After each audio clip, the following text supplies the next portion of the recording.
আমি ড্রেসিং টেবিলের সামনে দাঁড়িয়ে একটা নতুন ব্লাউজ গায়ে মিলিয়ে দেখছিলাম একটা, পরে যখন পেছনে একটু ঝুঁকলাম বললাম, এইটা গলায় ঠিকঠাক বসছে তো? ও একটু এগিয়ে এসে বলল, হ্যাঁ, ফিট হচ্ছে, তবে চাইলে আরও কিছু কালেকশন এনে দেখাতে পারি। আমি হালকা হেসে বললাম, ধীরে করিস, জায়গাটা একটু সেন্সিটিভ, ভুল হলে ঝামেলা হতে পারে। সেদিনের ঘটনার কথা আজও মনে গেঁথে আছে।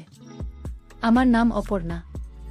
বয়স 40 পেরিয়েছে ঠিকই, কিন্তু আয়নায় নিজেকে দেখলে এখনও মনে হয় আমি একাই একটা অনিশ্চয়তা। মুখটা গোলগাল, গড়নে একটু ভর আছে, কিন্তু তাতেই যেন আলাদা নজর পড়ে, বিশেষ করে কোমরের বাঁকটায়। আমি জানি কোথায় দাঁড়ালে আয়নায় নিজেকে সবচেয়ে ভালো লাগে। বিয়ে হয়েছিল সমরেশের সঙ্গে, কিন্তু সে মন দিল অফিসের অন্য কাউকে, আমার ছেড়ে দিয়ে কাগজে কলমে সব শেষ করল। আমি সেই দুঃখকে গায়ে না মেখে জীবনটাকে নিজের মতো করে সাজিয়ে নিলাম, একটা ছোট ফ্ল্যাট, একটা স্কুটি আর রঙিন শাড়ি গয়নাতে নিজেকে আবার নতুন করে সাজালাম। অনেকদিন পর আমার বোনের ছেলে অর্জুনকে বাসায় ডেকে আনলাম। বয়স 23, গরনের শক্ত পড়াশোনার ফাঁকে একটু বিশ্রাম দরকার ছিল। আমি বললাম, এই দিকেই আয়, একটু থাক, আমিও একটু সঙ্গ পাব। অর্জুন যেদিন এল সেদিন যেন আমার বাসার বাতাসেই কিছু বদলে গেল। আমি তখন নিচে দাঁড়িয়ে স্কুটি পরিষ্কার করছিলাম। পাতলা জামদানি পরা রোদের গায়ে কাপড়টা শরীরে বসেছিল, হাওয়ার ছায় আঁচল উঠছিল। তখন জানতাম না যে অর্জুন এসে দাঁড়িয়ে আছে। পিছনে মুখে কোনো কথা না থাকলেও তার চোখে আমি বুঝে গেলাম এই চুপ করে থাকা সহজ কথা নয়। তারপর থেকে আমি একটু সচেতন হলাম, মানে এমনভাবে চলাফেরা করা যাতে উপস্থিতি বুঝিয়ে দেওয়া যায়, কিন্তু কিছু বলা না হয়। রান্নাঘরে থাকলেও আঁচলটা আলগা থাকে। আয়নায় দাঁড়ালে নিজেকে দেখিয়ে নেওয়া হয় এমনভাবে যেন কেউ ভুলেও চোখ সরাতে না পারে। অর্জুনও চোখের ভাষায় অনেক কিছু বলে ফেলে। তার চাহনি মাঝে মাঝে এমন হয় যেন কিছু না বলেই সব বলে দেওয়া, কিন্তু আমি তারা দিই না। আমি জানি ধীরে ধীরে অপেক্ষা করাটা আরও বেশি তীব্র হয়। রাতের শাড়িটা একটু আলগা করে গায়ে জানালার পাশে বসে থাকি, এক কাপ চা হাতে। অর্জুন পাশ দিয়ে গেলে হেসে বলি, এই শাড়িটার ব্লাউজটা একটু টাইট হয়ে গেছে বোধ হয়। গোতামের জায়গায় টান পড়ে ও মুখ ঘুরিয়ে ফেলে, কিন্তু গালের লালচে ভাব বলে দিয়ে বুঝেছে। আমি কথাটা ইচ্ছা করেই বলেছি। একদিন রাতে আয়নার সামনে দাঁড়িয়ে চুল আঁচড়াচ্ছিলাম। হালকা একটা হাত কাটা টপ পরা ছিল। হঠাৎ চোখ গেল জানালার কাছে, অর্জুন দাঁড়িয়ে অর্ধেক পর্দার আড়ালে। আমি মুখ না ফেরালেও বুঝেছিলাম ও দেখছে। আমি চুল আঁচড়াতে আঁচড়াতে একটু সময় নিলাম, মাথা তুলে একবার ঘাট সোজা করলাম যেন হাওয়ায় উঠতে থাকা চুলগুলো আরেকটু ছুঁয়ে যায় আমাকে। এমন বোঝাপড়া যেখানে শব্দের দরকার পড়ে না, শুধু চোখের ভাষা আর উপস্থিতি যথেষ্ট। দুপুরে আমরা একসাথে খেতে বসেছিলাম। আমি পরেছিলাম একটা লাল শাড়ি আর তার সঙ্গে হালকা সাজ। রুটি আনতে গিয়ে ওর পেছনে দাঁড়িয়েছিলাম। হঠাৎ ও ঘুরে তাকাল। আমি থেমে হেসে বললাম, বেশি গরম লাগছে না তো? ও কিছু বলল না, কিন্তু নিঃশ্বাসটা যেন একটু গাঢ় হয়ে উঠেছিল। একবার থালা বাড়াতে গিয়ে হাতটা ছুঁয়ে গিয়েছিল ওর কাঁধে। 3 সেকেন্ডের স্পর্শ, কিন্তু মনে হলো যেন সময় আটকে গেছে সেখানে। আমি বোঝা গেছি আমাদের মাঝের দূরত্ব আর আগের মতো নেই।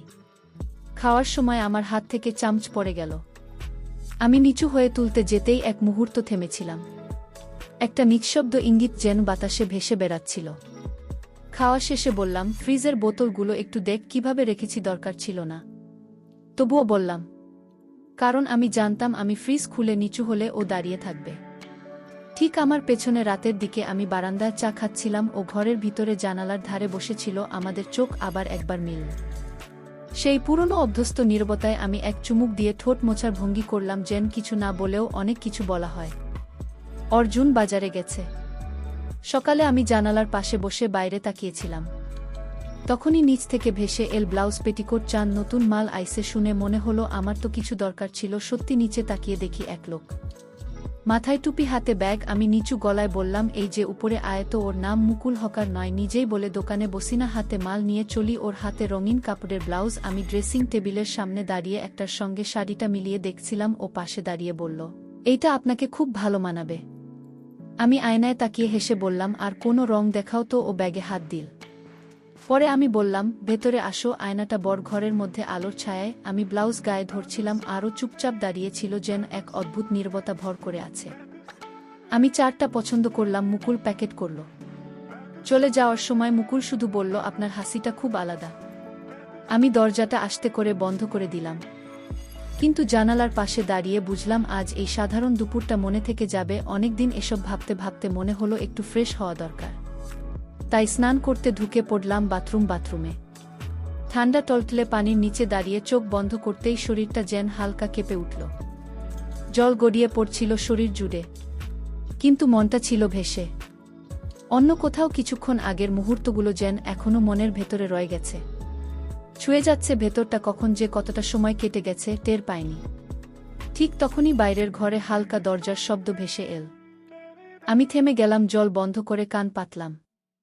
হ্যাঁ, অর্জুন ফিরে এসেছে। ও ঘরে ঢুকেই থমকে গেল। আমি বাইরে না থেকেও আন্দাজ করতে পারছিলাম কি দেখেছে ও। বিছানার চাদরটা খানিকটা এলোমেলো, ফ্লোরে ছড়িয়ে থাকা লাল ব্লাউজ, পাশে গাঢ় নীল পেটিকোট, আর দরজার কাছে রাখা জামদানির শাড়ি। যেন তাড়াহুড়ো করে কিছু রেখে বেরিয়ে এসেছি। অর্জুন নিশ্চয় দাঁড়িয়ে আছে ঘরের মাঝখানে, চোখের পাতা ভারী, নিঃশ্বাসে হালকা কাঁপন, কিন্তু কোনো শব্দ নেই। আমি গলার কাছে গামছা জড়িয়ে নিলাম। চুল থেকে তখনও পানি টপ টপ করে পড়ছে। ধীরে দরজা খুললাম। চোখে চোখ পড়তেই টের পেলাম ও কিছু না বললেও ওর চোখে ঘুরছিল শত প্রশ্ন, কিন্তু সেগুলো ও উচ্চারণ করবে না, অন্তত এখনই নয়। আমি হেসে বললাম, তুই এলি, আমি স্নানে ছিলাম, তুই তো দেরি করলি অনেক। ও চুপচাপ তাকিয়ে থাকল, অনেক কিছু বলতে না বলেও বুঝিয়ে দিল। আমি পাশ কাটিয়ে ঘরে চলে এলাম। গামছা ভেতর নিজেকে আগলে চুলটা একপাশে সরিয়ে বুকের ভেতরের ধকধক তখনও থামেনি। অর্জুন জানালার পাশে গিয়ে দাঁড়াল, মুখ ঘুরিয়ে নিল। আমি চুপ। ঘরের ভেতর একটা নীরব উত্তেজনা ছড়িয়ে গেল। যেটুকু মুকুল রেখে গিয়েছিল সেটা অর্জুন বুঝে ফেলেছে। আমি অনুভব করছিলাম ঘটনাটা হয়তো ঠিক সময়ে ঘটেনি, তবু থেমেও যায়নি। এরপর থেকে অর্জুনের চোখে আমার প্রতি দেখার ভঙ্গি পাল্টে যায়। এখন ওর চোখে যেন একরকম দ্বন্দ্ব, আকর্ষণ আর প্রশ্নের মিশেল, যেটা সে নিজেও বুঝে উঠতে পারছে না। আমি জানতাম ওর ঘুম আসছে না, শরীরে কোনো ব্যথা নেই, কিন্তু মনে যেন কোথাও একটা খচকচে ভাব। আমার ঘর থেকে হালকা পারফিউমের গন্ধ বাতাসে ভেসে ওর ঘরেও পৌঁছে যাচ্ছিল, যেন প্রতিটি শ্বাসে আমার ছায়া মিশে ভাগছে। আমি বিছানায় শুয়ে ভাবছিলাম ওর মনে ঠিক এখন কি চলছে। এইভাবে কিছু না বলেও অনেক কিছু ঘটে। সকালের রোদটা ছিল বেশ উজ্জ্বল। আমি জানালার ধারে বসেছিলাম। গায়ে ছিল হালকা একটা পাতলা শাড়ি, মনটা ছিল ঢেউয়ের মতো, বারবার কোথাও গিয়ে ধাক্কা খাচ্ছে, থামছে না। হঠাৎ গলির মুখ থেকে ভেসে এল সেই পরিচিত ডাক, পেটিকোটা পা, নতুন ডিজাইনের আইসে। আমি হেসে দরজা খুলে বললাম, এই যে মুকুল, উপরে আয় তো। অনেকদিন পর দেখা মুকুল এলো আগের মতোই, ব্যাগ কাঁধে ঝুলে। এবার ওর চোখে একটু বাড়তি আত্মবিশ্বাস, মুখে আগ্রহের রেখা। ঘরে ঢুকে কাপড় বের করতে করতে বলল, এইটা আপনার জন্য স্পেশাল, কোমরে একদম ঢলে পড়বে। আর রংটা দেখেন, আপনার গায়ে পরানো সেই ব্লাউজের সাথেই পুরো ম্যাচ করে। আমি মুচকি হেসে বললাম, তুই দেখি আমার স্টাইল মনে রাখিস, বেশ ভালো। মুকুলও হেসে বলল, যা মনে পড়ে তা কি আর ভোলা যায়। আমি বুঝতে পারছিলাম ওর দৃষ্টি শুধু কাপড়েই আটকে নেই। আজ আমার সাজে একটু বেশি যত্ন ছিল, ইচ্ছে করেই। কথার মাঝেও আমি টের পেলাম জানালার ফাঁক, বারান্দা কিংবা সিঁড়ির পাশ থেকে কেউ আমাকে লক্ষ্য করছে। আমি জানতাম অর্জুন দেখছে। আমি ইচ্ছে করেই একটু বেশিক্ষণ সময় নিলাম। কাপড়গুলো দেখাতে মুকুল চলে গেল, কিন্তু ঘরে তার একটা উপস্থিতির ঘ্রাণ থেকে গেল, এমন এক অনুভব যা সহজে মুছে যায় না। আমি আয়নার সামনে বাড়িয়ে চুল আঁচড়াচ্ছিলাম। ঠিক তখনই পেছন থেকে অর্জুন বলল, আজ তোমার হাসিটা একটু বেশি ছিল খালামণি। আমি ঘুরে তাকালাম, না বললাম, তুই দেখছিলি? হ্যাঁ, ও বলল। আমি ধীরে ঘুরে তাকালাম, চোখে চোখ পড়ল, কোনো শব্দ নয়, শুধু দুজনের ভেতর দাঁড়িয়ে ছিল সেই সমস্ত দিনের না বলা গল্প। আমি এক পা এগিয়ে গেলাম ওর দিকে, মুখে হালকা হাসি, চোখে চুপ করে থাকা সব উত্তর। অর্জুন বলল, তুমি কি সব জানো? আমি ঠোঁটে একটুখানি বাঁকা হাসি টেনে বললাম, সব তো বলা হয় না, কিছু জিনিস শুধু চোখে থেকেই যায়। ওর চোখ কাঁপছিল, ঠোঁট নড়ছিল, কিন্তু শব্দ বেরোচ্ছিল না। আমি আরেক পা এগিয়ে এলাম ওর কাছাকাছি, নিচু গলায় বললাম, তুই কি কিছু বলতে চা অর্জুন? উত্তর তুমি চাও তো বলি। আমি হেসে বললাম, না, খোলাসা করে না, অস্বীকার করে। সব কথা মুখে বলতে হয় না, কিছু অনুভব বোঝাতে হয় ছুঁয়ে। তারপর ধীরে পেছন ঘুরে চলে গেল। আমি জানালার ধারে দাঁড়িয়ে দেখলাম অর্জুনের ছায়া করিডোরের কোণে মিলিয়ে গেল, আর তার পেছনে আমি রেখে দিলাম আমার একাকিত্ব, আমার নিঃশব্দ চাওয়া, আমার না বলা অভিমান। সবকিছু হয়তো বলা হয়নি, কিন্তু যেগুলো রয়ে গেছে সেগুলো কি কোনোদিন মুখে বলা যায়? আমি অপর্ণা, আমার গল্পটা ঠিক যেখানে শেষ হয় সেখান থেকেই শুরু হয় তোমাদের কল্পনা। আর সেইখানেই আমি রয়ে যাই, একটু ইচ্ছায় একটু না বলা তৃষ্ণায়।